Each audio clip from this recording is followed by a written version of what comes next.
Hey, world, what's going on? It is Queen Aishah, and I'm here with my mom, Geraldine, Gerri, Sade, Gigi, Mama Gerri, Mahasan, all of that. We're gonna have a good time. What's up, Mama Gigi? You know, we're gonna have a great conversation. I'm actually at my mom's place in Silver Springs, Maryland. Today is an amazing day for us. My great nephew, her first great grandson, Adonis, Prince Adonis, has turned 1 on yesterday. So we are going to be celebrating him today. Here, we're going to have a great time. And I thought this would be a great opportunity to interview my mom. You know, she was always booked and busy. I was like, Mom, I've been asking for money. Mommy, come on. You know, I got stuff to do, Aisha. You know, I be having things to do. She said she got a life, you know. She got things going on. So I'm here in her place and we're going to do it in person. And thank you all for joining us. I see Brenda Babs is in here. What's up? We're going to have a great time. What's going on, Mama? How you feeling this morning? I'm feeling fine, but I have to make my curry chicken and my rice and I'm peas. not doing this. So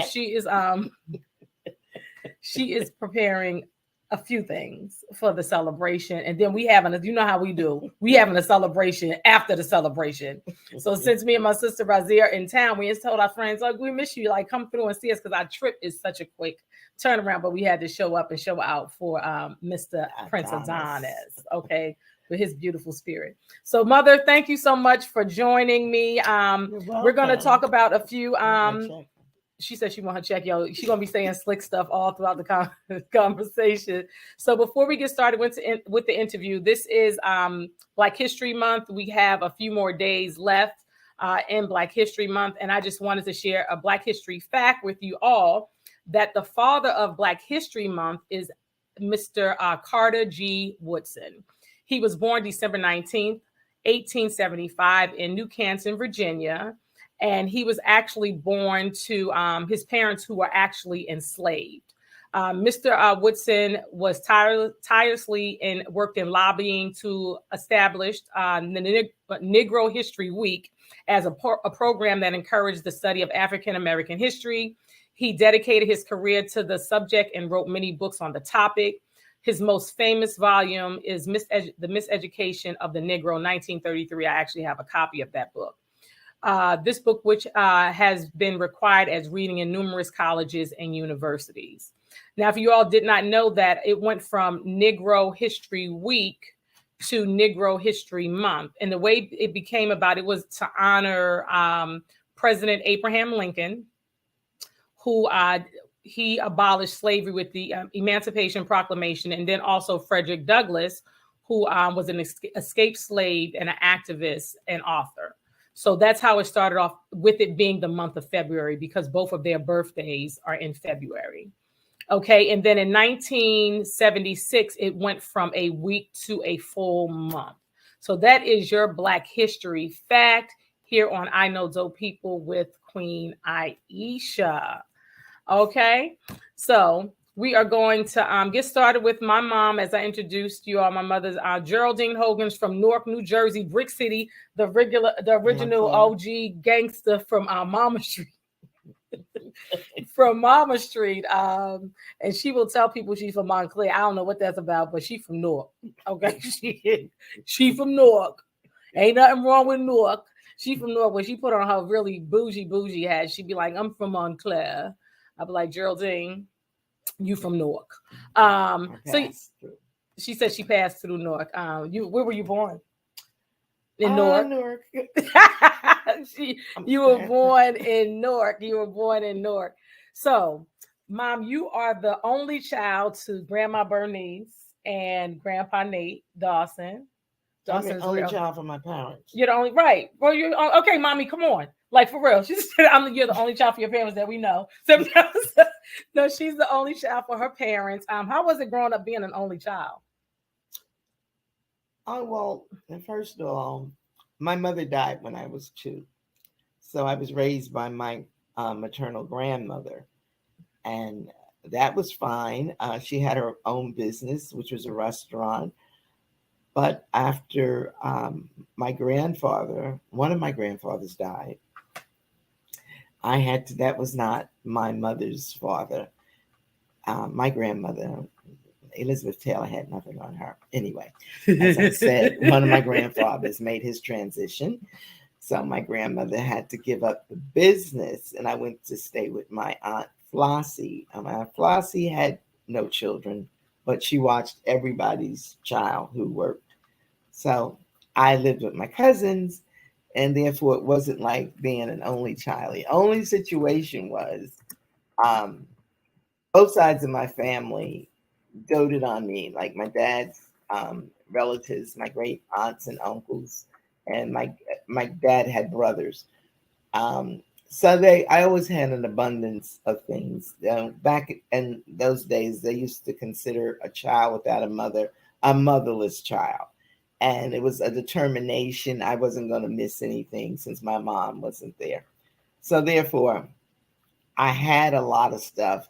And my cousins and friends, they concentrated on the things I had where I just wanted to be a part of the crowd, be with them. So I gave away a lot of stuff because they just liked it. I gave it away. And it's so ironic that you bring up giving away things, because that was going to be a later question. But one thing with you, Mommy, I've always known that you volunteer, that she's always giving away things. She'll take things, jewelry, whatever, off someone say, oh, I like that, and she'll just give it away. How did you come, just because being young and you had, just was something that was innately in you young? Yes. I remember my grandmother was saying to me, you always giving something away. But it's been a part of me. It's still a part of me today. Now, if you see me on the street, I ain't giving up my earrings. So any of you watching this now, I think I've come through that hurdle. Main reason is I'm trying not to buy anymore, things. But yes, I like to see people happy, and if that pleases them, fine. Yes. I'm content. I'm happy. So it's good. So being an only child for your parents, however, you've come from a lot of family and friends. Let's clear something up. Who else would I be? Mommy, just go with it, okay? You be doing too much. Focus. Being an only child, because you said it earlier, right? See, this is what we be going through. That's why my time here is limited. Anyway, so being an only child, however, you always had a lot of love and family around you, and like her family, they love her. My mom doesn't. She doesn't discriminate. Everybody, the cousin Gerri, Aunt Gerri, like that is something. Is that something that was just in you? Was grandpa like that? Well, my grandfather, my dad, he was a very outgoing person. He was a people's person. He was in the bar business. He was very handsome and dressed well. My dad got manicures all the time. He was out there. And that was my idea of a man. My dad, he was all of that. And that's what I look for. That's why it's important for females, girls, to have a dad in their life, to give them something to aspire towards, in their mate or whoever they're in the world seeking. Yes, so that was it. My grandmother, she was known as a chicken lady. Because she used chickens were on sale someplace, she would buy a lot of chickens and go around distributing them to her nieces who had also lost their parents. But these were grown people now with families of their own. But my grandmother felt she had to do that.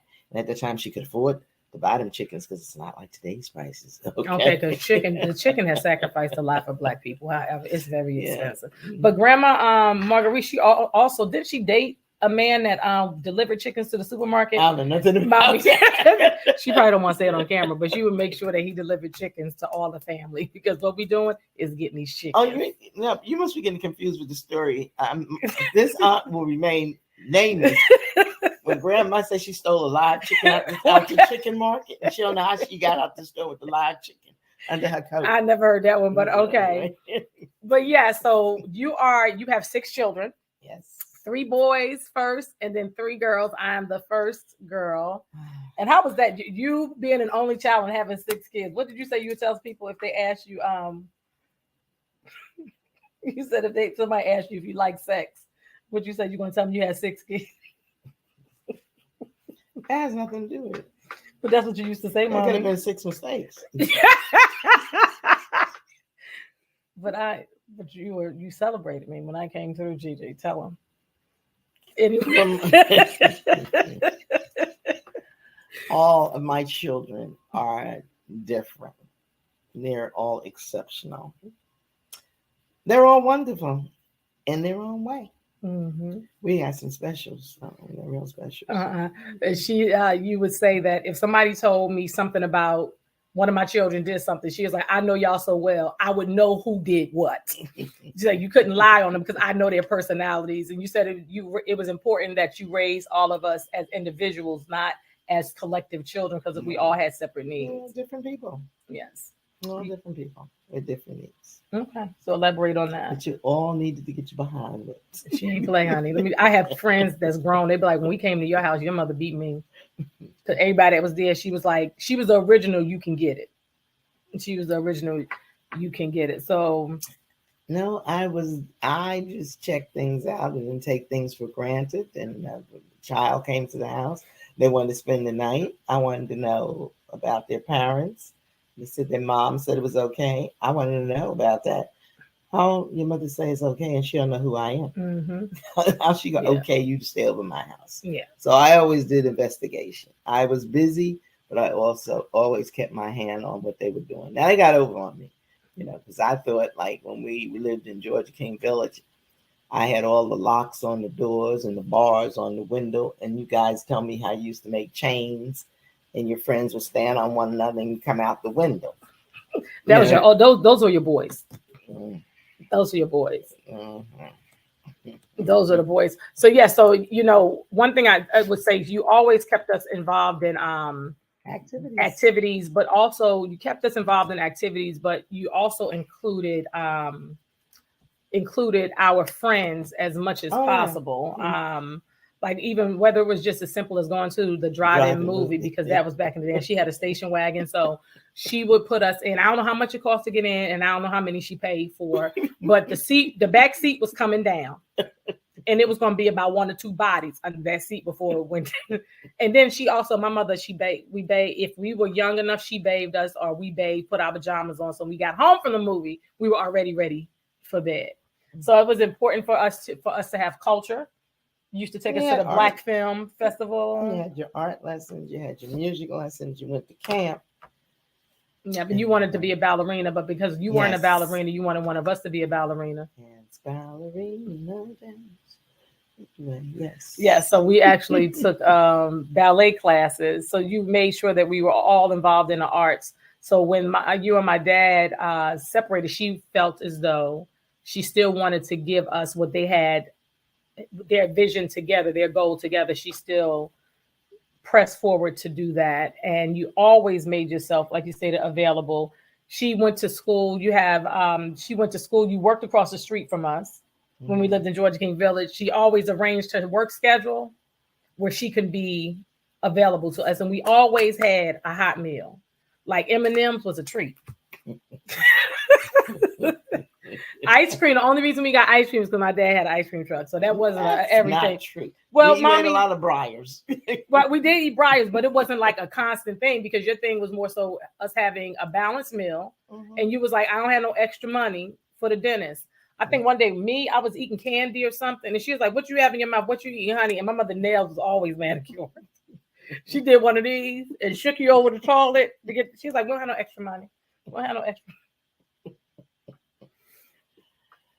Tales of Geraldine. Yes. So that was something as far as meals and stuff. So with your balanced meals, was that from your teachings with coming through the Nation of Islam? Well, I came from a cooking family. There was, was a whole lot of cooking going on all the time. My grandmother, her sisters, and my dad was a good cook. So I love cooking. Actually, it started when I was a child. I had a neighbor, Miss Fortney May. So rest in peace. She had about 8 or 9 children, and they lived right next door to us. We lived on Freeling Heights and Avenue, and one of the times I was passing through Newark. Mm-hmm. Anyway, I would go to her house. I would help her with her children, the small ones, and she was always going places and doing things. So I was always up under her, and she did a lot of recipes I was not familiar with. So I grew to love baking and things like that. So that I guess that's when I first recall taking notice to my attraction to cooking. And I've always been interested in people cooking, and I would watch people, and I would think as I got older and learned more, what I would do different, what I would put in, what herb spice I would introduce. So cooking has always been a part of my life, and I've cooked for. I had a personalized service. I started it before I moved from Montclair to Maryland. And I continued in Maryland. My first years, I did private cooking for people here, and cooked for them for the week, and that was it. And I was and spoke about this last night when we were at dinner. We were talking about passion. We were with my grandson and a friend, and they're 17 and 18, and we were asking them the passions. What would they do if they got paid for it or not? And I had gave them the example of myself. I said, I would cook for people. If some of the people knew how I love to cook, they would charge me to cook for them, because that's how strongly I felt about cooking. I just love to do it. Today, people say, you cooking? Why are you cooking? You always cooking. It's just you. But I cook. I feed my neighbors. And I love to cook. That's my passion. That's my love. So, and I think that has us, your children and grandchildren and friends, like spoiled, because you cook with a lot of fresh herbs, like not salty food. So a lot of times you ask someone, oh, how's that food taste? I'm like, it's good. And then because I'm not used to a lot of salt, I'm sensitive. I can taste it automatically. And salty food is not really good food to me. Like, I like flavors. Like she was talking earlier about her curry chicken and all that stuff that she's going to make. It's like good food. You can see pieces of thyme and basil and all those things in the food. And then you went on to cooking school because you loved it so much. The culinary school, the Natural Gourmet in New York. It was the only school of its kind in the country at the time. I don't even know if it still exists. It was on West 22nd Street in Manhattan. And the reason for that was that one of my relatives through marriage knew somebody who was vegan, and he was looking for someone to prepare food for him that tastes well. And when she came to me and she said, I suggested or recommended you to do it, and my ignorant response was, what am I doing? Cook lettuce? I mean, that's how, at that time in my life, I had no idea how to cook for a vegan. The only thing I could think of was lettuce and, stuff like that. Anyway, so that became a challenge for me. So I enrolled in the Natural Gourmet, and I learned the whole world thing. I learned how to bake a cake without using eggs and forget sugar and all that stuff. It was a whole new world. And I enjoyed it. And then, of course, I added my own little technique to different things. And it went very well. As I said, I had clients in Jersey and Maryland. And so I got back into my profession, because when I moved here, I didn't know if I was going to continue. I was in the insurance field for quite a while. So one of my former business associates found me through a reference, and they got me involved back in that. And for my work, I traveled all over the country. I've been to just about every state in the union. And so therefore, I could not really cook. I did as long as I could, but it was become difficult, because I would be out sometimes for a month. Sometimes I would come home.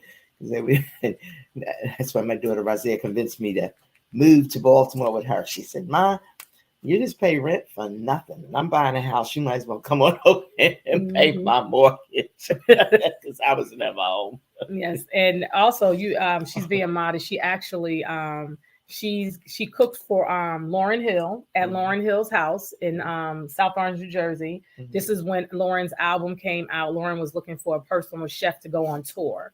So she actually prepared food for the family. And what did you make? Plantain porridge? Something no, and no, they no, just she wanted loved escabeche. escabeche fish, and Fish. they just loved it, loved it, loved it. And then you cooked at Mike Tyson's home in Connecticut. I forgot about that. In Connecticut, he had a big event going on there, and she prepared meals along for the with a event. few other chefs. It was a big affair. Yeah. And yes, so Yes. I didn't do that alone. Yes. So yeah, she's my mom's cooking is the bomb. Like on Thanksgiving, we've gotten better because the children have gotten more skilled. But come Thanksgiving time, Geraldine phone ringing off the hook because everybody because my mom, you just open to experimenting a lot, and she's not afraid to try new things. Like when I was a teenager, like me and my sisters, like we really suffered with the try this whether it's good or not, and you better not throw it in the garbage. Like that quiche, she made some quiche one time. It was never lived it down. They still talk about terrible. And my goddaughter Sakina, she tells these big lies on me all the time. She said, "Your mother can't." She tells Masada, and your mother can't make regular eggs. She got to put saltfish, Yes, it ain't gonna be no just regular egg and cheese. It's gonna be some green pepper, some Scotch bonnet. It's gonna be popping, right? And then one Super Bowl, this is when we were teenagers. You made some type of a peanut butter chicken. Like my stomach still hurt thinking about it. Like me, Simone, Shondell, Razia, Masada, and then Shondell told me a couple of years ago. Those are like my best friends from childhood. She said, Aishah, she said, when your mother made that chicken, I said, no, but when y'all wasn't looking, I stole it. She said, I stole a piece and I ran in the hallway to eat some. It was good to me. Let me tell you, we had to stay home from school the next day because that peanut butter was too rich for that chicken and everything else we had going on. But yes, my 16th, my rites of passage, my mother catered all of the food, and she made black cake months before and started. Like when I tell you, when I say I don't drink, but the first time I got drunk was at 16 when she made sure that black cake was soaked and it was bang. We slept till 2:00 the next afternoon because that cake took us out of here. And speaking of that, I just put the icing on my black cake last night. The ones that I didn't make for the holidays that people have been requesting so they can leave with you guys when you go back to Georgia. Right. So you sending. So this is how we do. People they be like, y'all real West Indian and African because we gonna travel with something. Something came up here and something leaving. We not paying all that shipping and handling and USPS and them. We got a minivan rented for a reason. It's gonna be we gonna get our use. Cousin Della said, "Good morning, ladies. Looking good as always." Hey, Della. Yes. Cousin Della and her mom is, let me tell you something, Cousin Gwen, you talking about somebody that I miss. They were like sisters. Let me tell you something. We were Cousin both Gwen, only children. And you talking about a riot. Cousin Gwen would cut up the stuff she said. I still think about some of the stuff that Cousin Gwen say and just bust out laughing. May she rest in peace. We would Cousin Gwen was about 4'11". Oh, she's a little taller than that. Okay, she wasn't as tall as me. Anyway, but when I tell you cousin Gwen would be sharp, honey, and she would tell them stories, and she'd be like, Aishah, let me see, go ahead and dance. We would have really good time. And they ain't play they was like the CIA. They ain't letting anybody in their house. But when we came, we can come in. It was a special knock you had to have on the window. And you had to go around the house because there were certain windows you had to knock on. Anyway. Yes. So let me ask you. So I recently connected with Queen of Four. If you don't know Queen of Four, you can search her. She has a book, Heal Thyself, Impactful Listening, a Sacred Woman.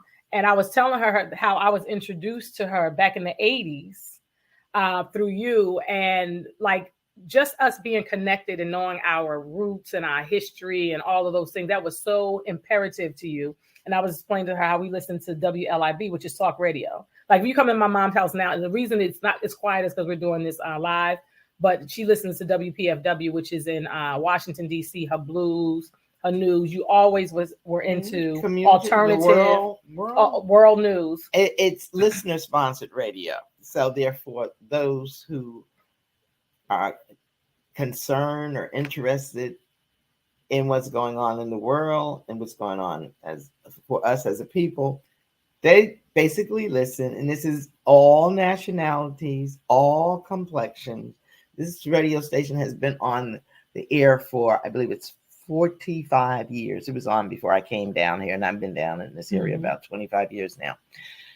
So people pay to keep it on the air. That's that's the point. We are sustainers. A lot of us, you can make one-time contributions, but I pay. It just keeps rolling year after year. So, you were telling Queen of Four about how WLIB. Yeah. That's how we basically stay informed. And I'm always listening to talk radio since Jersey. It was in NPR, which is it came out of New York. It was WABI or something to that. Well, WPFW is the counter to that in the DC area, and then they have another one out in California, which I don't know the call letters for. And I think they all come under NPR, some way, association. No, not NPR is public radio, but not with WPFW is Pacifica. Right, that's Pacifica. Right. That's right. It's Pacifica. Yeah. So, and you actually volunteered for the radio station in New Jersey, and in New York. In New York. So, and not down here. Okay. So the reason I bring this story up is I always tell people about volunteering. Like my volunteering when I started at WKYS 93.9, WKYS in Washington D.C. I started there actually as before I started doing stand-up comedy. And I was talking to my mom about it. And she said, well, Aishah, why don't you volunteer? Because I was telling her I was so nervous. And she said, volunteer so you can kind of get connected and familiar and comfortable with your audience. And I started doing it. And my friends, we're friends almost 30 years. I have friends that I'm still connected to 93.9 WKYS as well as WHUR that's here. And I have such a plethora of friends, even after I left the stations, when I would just go through and visit, I met people. So this one, I think volunteering is so important because it's the gift that keeps on giving. And you meet people because you put something out and it comes to you 10,000 fold. So if you can, like, you are a candy striper, right? Mm-hmm. She wanted me to be a candy striper, and I don't think I wanted to wear the uniform. But anyway, but that was my form of volunteering. And because she said, Aishah, I volunteer, just go find a local radio station. And that's how I did it. And then I actually got hired from volunteering. I actually got hired to do radio. And the key that you remember there also is the fact that you get an experience. You're not, a lot of people equate things with dollars. That experience is dollars yet to come. It doesn't have to be in your hand. I'm a believer in what goes around comes around. Mm-hmm. So therefore, the person you do it for don't necessarily have to bring it back to you, but you put it out in the universe, and therefore it's traveling and it's going to come back to you. Mm-hmm. So once you can operate from that position, you don't worry about things. I didn't do any harm, so I'm not like expecting any harm. Yes. So the other questions I wanted to ask, like when we look at like the state of so much going on in the world, the country, let's start with parent and children relationship. Like, what's your take on that? Like how you raise your children, how you saw people raise their children, and how children are being raised now with parent and children relationships. Well, I feel, things are changing. It's fluid. It's not stagnant. And given a certain circumstances, you deal with certain things. It's like what's right today can be wrong tomorrow. So therefore, you can't be what's the word I want? So stuck in stuck, but I was looking for another word. But rigid, maybe. Mm-hmm. Okay. When I was raising you guys, it was a certain thing going on, and I came from a I don't want to say nation, but I did. I was formerly a member of the Nation of Islam, and the way I was raised in my household, it was family. I'm an only child, but I grew up with a lot of family, cousins and whatnot. We're close. and what I seen my grandmother and her sisters, and how, my aunts and great aunts and uncles, basically, because my mother was an only child. She has a sister, but my mother was deceased. They never knew one another. So my mother was an only child also. The way I saw the relationship, people were close and so forth and so on, and they cared about the child, even if it wasn't their child. So I had a lot of that I moved forward with. And your dad's family, my mother-in-law, may she rest in peace, lived to be 102 years old. They were close. It was some of the same relationship that happened. Then by becoming a member of the Nation of Islam, I had that sisterhood and brotherhood again. And we looked out for one another. So in other words, I'm saying this to say, you had somebody looking out for you if I wasn't there. Mm-hmm. And where we lived in, when I left, my husband moved out of the house and we all moved. I said, well, my children are accustomed to having a house. So therefore, we're not going into no apartment.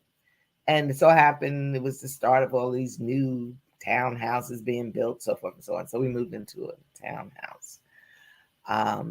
What do we have, like 5, 6 levels in that house? It was 1, 2, 3, 4. It was 5 levels, 5 bedrooms. Was it 5 bedrooms? 1, 2, 3. It's 2 on my level. It was 1 on 5 bedrooms. Yeah. Yeah, we had 5 bedrooms and a basement and a crawl space. Okay. Yeah, where they used to hide their friends in the crawl space. And we had a funeral for our bird dollar bill, and my brother Malik put on her graduation outfit in a wig, and he was the pastor. Now we must have went on it. He was the pastor, and me and my sisters, we were shouting and passing out and fainting, and we cremated the bird with the wintergreen alcohol. And my brother Kyle came home and said, "What in the hell is going?" we was doing a line. Did you know we used to smoke? We used to smoke incense because we used to see people smoke, so we used to put the incense in our mouth and go like this.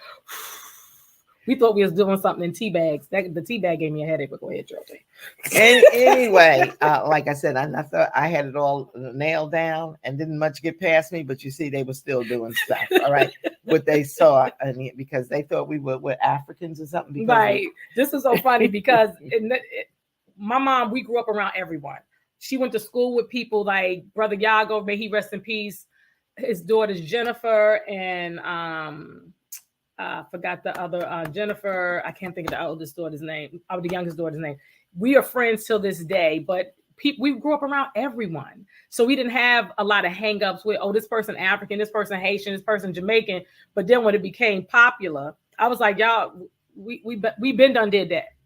Now it's popular and it's okay. So we always grew up around everybody, ate all types of food, visited people. Like I tell people, I got a Aunt Clunis in Canada. She's Jamaican. They like, how you got a Jamaican aunt? It's too much. We can't get into all of that. Yes.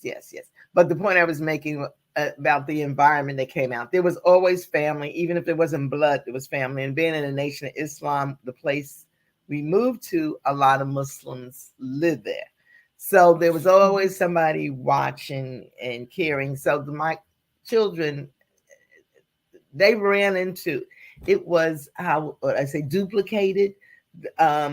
What they saw at home, or when they moved on, it was somebody else's house that was Muslim or family. They seen that behavior being duplicated. So they couldn't get away with a lot of stuff that these kids get away with now. But I see the setup, because right now when they came out with you can't hit the child or this and that, I would tell my children, okay, if I touch them, here's the phone. Now you call social services. But one thing I want you to remember, when you leave here, you won't be coming back. Okay? They never dialed. They never die. And you got to let them know you are not playing. You're serious. So I don't know all what's happening today, but in my day, it wouldn't have been happening.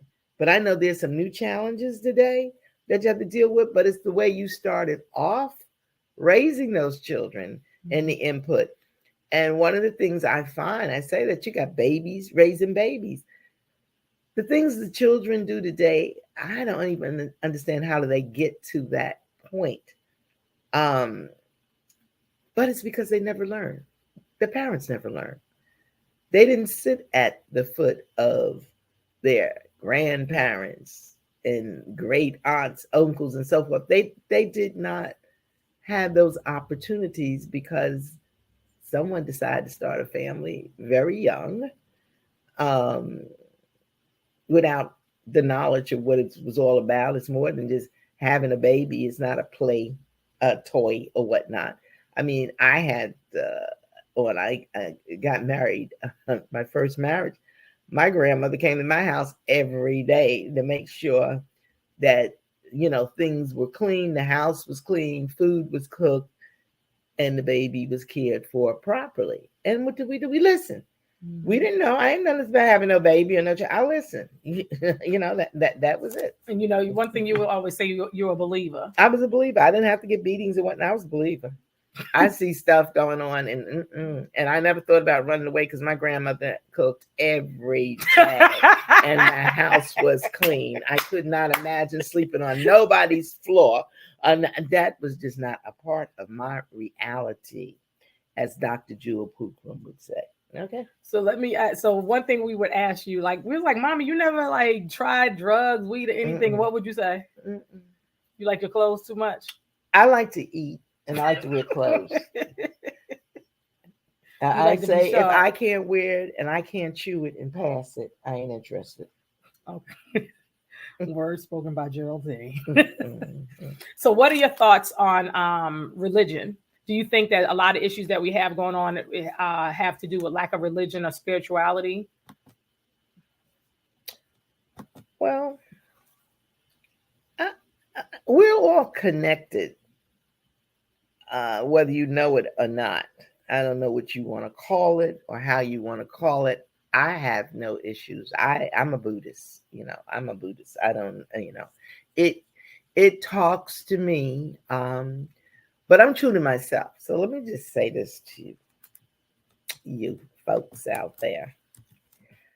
I enjoy my gospel music. Okay. Mm-hmm. Let's say it. I'm true to myself. Mm-hmm. That's what I want you to know. Number one, I'm true to myself. Buddhism appears to me because it's the natural state of life. Nam Yoho Renge Kyo. Cause and effect. For every cause you make, there's going to be an effect. I truly believe that. And when you get into your knowledge and you have a little powwow with yourself, you will realize, we don't put stipulations or restraints on people. We know whatever you do is going to come back on you some way, some shape or form. Mm-hmm. So, I don't know, where people find their peace, their happiness, what can I say? I cannot dictate to you what brings you joy, but I mean that works for me. But we are all spiritually and divinely connected, whether we know it or not. Mm-hmm. And you just have to have some standards in terms of how you're going to raise your family. And remember, you're not going to please everybody. But that's not it. You just have to understand what you're doing and why you're doing it. And everything is not going to be known today. Mm-hmm. I remember, I don't know if it was a gospel song or just hearing it, that, you're going to know better in the by and by. Mm-hmm. You understand? A lot of things come to me, I say, oh, so that's what my grandmother meant. Oh, that's what my aunt meant.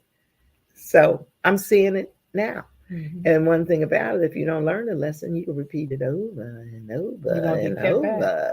That's right. And as you always said, two things that you always say, keep living. Mm-hmm. Keep living. Keep living. It's going to come to pass. You're going to see, keep living.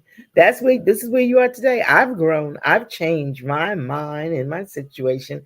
It's like people say to me, today where you at, I'm fine. I mean, I've lived my what is it? How's it go? 70 or whatever, however it goes. Right. I've lived that and I'm still living, but I'm not fearful of death or anything like that. I'm fine. I'm limited. I'm going to live this life I got to the end. You know, as Oprah said, I'm going to run on and see what the end's going to be. Okay. And then the other saying that you have is you got to pat ass before you can kick ass. Yeah. Explain that. Yeah. Yeah. Because sometimes you've been in a position, you know, like you want to say something, you want to do something, you know, something is not right. Like you might have a job, let's say, and they're not treating you right at the job. And you have issues with it, but you need that job because you got to eat, sleep, and have some kind of shelter. And you might have to do that for a few people, you know, not just yourself. So then that means you're going to have to get through it. And those are challenges in life. You know, you have to meet those challenges. That's going to make you stronger and prepare you for what's yet to come. But if you give up and drug out and this, that, and the other, well, hey, what can I say? That was your choice, huh? But it's not going to get you anywhere, you know. And if you hang in there long enough, you are going to make it where you don't have to deal with that kind of behavior anymore. But sometimes you might have to do it. You might need that experience to get you to the next step. So that might come with the territory. We've all had those experiences. We all had to go through things like that. And don't blame your parents. They're working with what they have, you know. They're doing the best they can with what they have to work with. I know a lot of them could probably be doing better if they're on drugs and all that kind of stuff. But that's where they are in their life. And that's what they're working with. But now you as a responsible adult, you can now take charge of your life and turn it around and give thanks to them for bringing you where they brought you this far. Give thanks to them.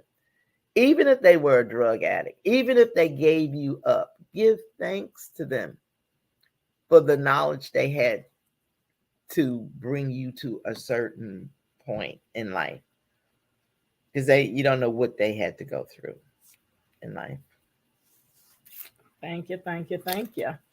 Let me see. Is there anything else you want to add? Because I got a whole list of questions for you, Gigi. Mm-hmm. I got to make my curry chicken. And my How important? When these people come to my house and they're going to say, what?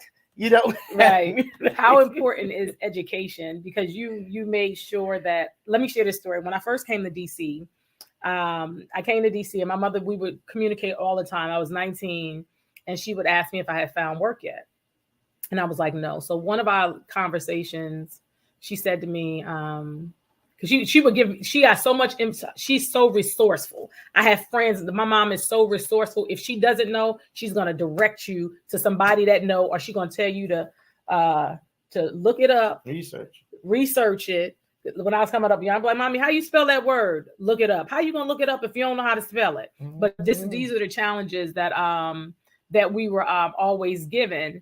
But she told me, one of the last conversations we had before I found a job, she said, Aishah, you have 30 days to find a job.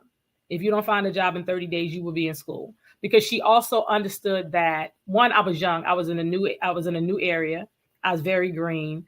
And an idle mind is, I don't know if you want to call it the devil workshop, or you have to know. I didn't know anyone there but my family, my cousin Brenda, who I was staying with here. But she thought it was very imperative for me to be working and doing something and staying busy. So our family, we just have that hustle, grind, create for yourself, entrepreneurial. You got to do something, keep it moving in us, because that's how we grew up. Mm-hmm. You got to be busy. Mm-hmm. And productive. Right. Yes. Productive. Most importantly. And I don't try and judge anyone, because everybody's situation is different. But my mom, she raised 6 children on her own, went to school, worked, all of that. Do you have your you was working on the other day? My mother, she stayed. My mom, this is the thing. When I say something to my mom, her comeback to try to shut me down when she knows she out of order. She a Capricorn. I'm a Sagittarius. She be doing the most. She said, I'm your mother. I raised you. I'm like, mommy, I get that, but it don't matter. Wrong is wrong. It doesn't matter who came first, who was born first. You wrong. You out of order. So the other, she said something, and I said, mommy, had you did something, what did I tell you? I said, how many credits you were from your master's degree? I said, had you listened more or something, or you said that word properly or something, I said, you would have had your master's degree, you would have been better off or something. She said, F you, Aishah. Anyway, keeping it real. So every day, me, Razia, and my mama on the phone in the morning before she goes to work. And we on a 3-way and we having conversations. And then Masada, my youngest sister, my office. Right. Masada, my youngest sister, or my nephew Kareem is either called her already or she called them. Like, this is like every day, all day. The other day she overslept for an appointment and she said, oh, you ain't called me, so you just let me oversleep. I had an appointment. And I think that's your sense of humor and your spirit. Where do you get your sense of humor and spirit from? Well, to me, I find Black people funny. And in my family growing up, they were always funny. I just, it's like with the comedy, I would not like consider myself going to hear comedy because everybody was like a comedian around me. I figured. So it wasn't something when the shows first started, I couldn't see like getting involved in that. I mean, I grew up with the Nipsey Russell and what's his name? Dolomite. That album we had, Fox or something. Dolomite, Red Fox. Yeah, those kind of, you know what I'm saying. But so it wasn't as large. Well, it was a few moms maybe, but it wasn't as big as it was now. So I just think we're just humorous and whatnot, and it's funny. It's all kind of humor. Like my oldest son, Andrew, he has dry humor. He say things and it's like he has no smile on his face or anything, but he'll say stuff and it's like funny, So there's all kinds of comedians, but I think I was always a comedian. I mean, when I say comedian, I used to act out for my cousins and whatnot. I don't know. It could have been a thing of just wanting to fit in and belong, being around them. So I would act out to today. They still say, you still crazy. You still crazy. That's all they say to me at this age, the ones that are still on planet Earth and, around my age. And they say, and even the younger ones are getting in there like, she crazy. So, but, I don't know. I think because we had to make our fun among ourselves. We didn't have that much in the line of finances, which wasn't important because I know today we were poor, but we didn't know we were poor when it was happening. I mean, everybody was in the same boat. So we went to the movies, we went skating, we went swimming, we took trips to Coney Island and all the beaches, the Rye Beach, the Rockaway, all those places. Mm-hmm. So I don't know, but I think we were supposed to be poor because it was doing that. She said, I think we were supposed to be poor. But we didn't miss anything. We had good times. So. And what I wanted to ask you, because you used to like in the nation. So you used to sew and make clothes even when you were in high school. Was it Southside Weequay? I went to Weequay. Weequay, Newark, New Jersey. That wasn't in Montclair though. Weequay was in Newark. So you were into your fashion and style and all of that. We have some pictures like these outfits that you made. Mm-hmm. We're gonna post some. We're gonna post right there.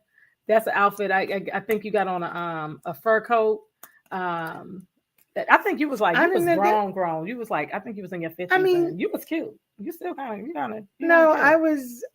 I think I was married then. Yeah, I was. I might have been with your father. Okay. Okay. I'm saying that's some teenage picture. No, it wasn't. No, it was not a teenage picture. And that outfit right there.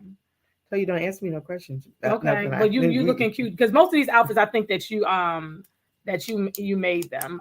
Because I remember as a fuchsia. I used to make all my clothes. Yeah, used to make stuff for me. A fuchsia coat you made for me. I just love that coat. And then we have one picture of us. It's like three of us. It's me, Malik, and Razia. Celeste, I'm gonna post that one because I don't think you're gonna know which one that is.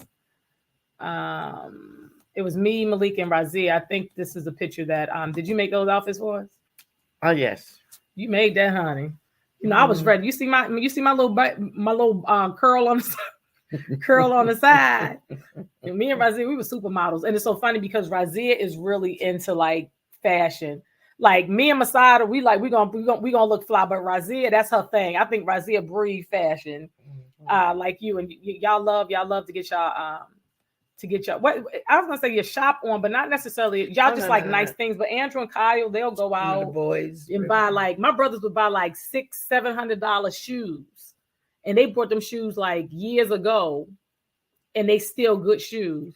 Well, that's the whole thing. You know, you got to know, as we would say back in the day, you got to know how to hook up. Mm-hmm. And we hooked up. Mm-hmm. And I was in high school. I used to make purse, pockets. We go to the leather store in town and buy leather, design a purse, and so we grew up real creative. And on my dad's side of the family, I had a ton of aunts that was seamstress.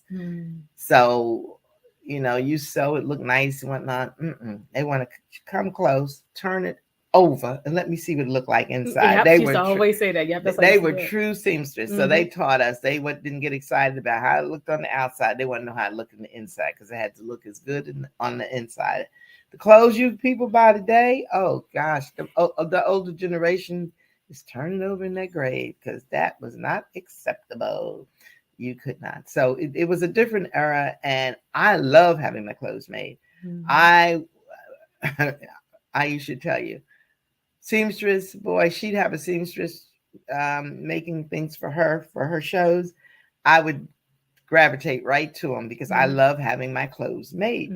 There's one thing, we can have the same pattern, but we're not going to have the same fabric. Right. So that's the difference. And it's just better. I'm stressing now. I just told some of my neighbors, I'm so upset I can't find a decent mid-calf skirt. I can hardly find dresses. Summertime, you got more dresses available to you. I said, I am just so disgusted because I'm tired of pants. I am literally tired of pants. You want to show your ankles? No, I just need to breathe. I need to breathe. You need to breathe. You need a breeze to come through. That's right. Now we talk about the wild women sleeping in their underwear. Some of my friends said they sleep in their drawers. What is that about? I don't know. You need to take it off and let yourself breathe. You got to get with Queen of Four, who tell you to put your inversions, put your legs up, let it flow back. You got to breathe, ladies. You got to breathe. And yes, I love a good seamstress, and I think coming from that, I have pieces that I've had made that I still have that are classic. And whether I wear them or not, can fit them or not, they're such great pieces. Like you turn them over in the inside and you look like this piece was made very good. And I learned how to sew very young. I actually have a sewing machine. I need to tune it up. But yeah, so just growing up with those things, and you made sure that we took the sewing classes, home economics. Yeah, I don't get that in school no more, kids. Home economics. We took calligraphy classes.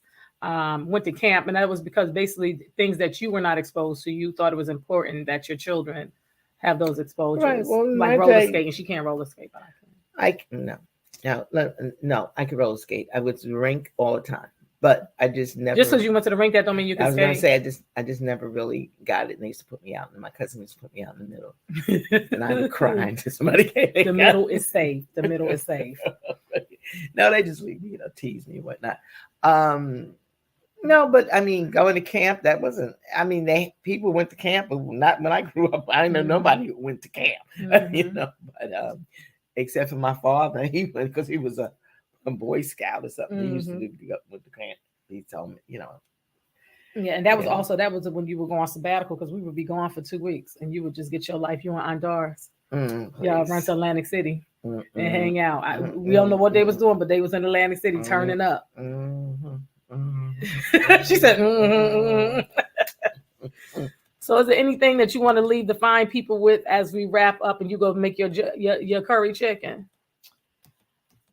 There's it's been interesting. I have such a busy life. And my daughter's She been booked and busy. she's been trying to get me on here, but I'm not idle. I am definitely busy. I'm I work, I take classes, and it's a lot. But I'm doing it. But you balance it out. And yes, I'm doing it. So let me ask you, how does it feel to be a great grandmother? You have your first great grandchild. It's wonderful. Mr. Adonis is just a beautiful baby. Did you show his picture? Let's show. Look. Celeste, you see that? She's like, did you show his picture? Yes, we have his picture. Yes, he is a wonderful little boy. I cannot wait to see him today. I see him on a regular basis. We were on FaceTime the other night, but he doesn't really pay that much attention. Yeah, he don't really like FaceTime. He wants to see you in real life, in person. Yeah, so he can tear up my house. Mm-hmm. So, yes, he is beautiful. He is just a wonderful little boy and a happy baby. Mm-hmm. A happy baby. Yes. That's the key. And he's very fast. I mean, he's walked at 9 months old. He has 4 teeth now.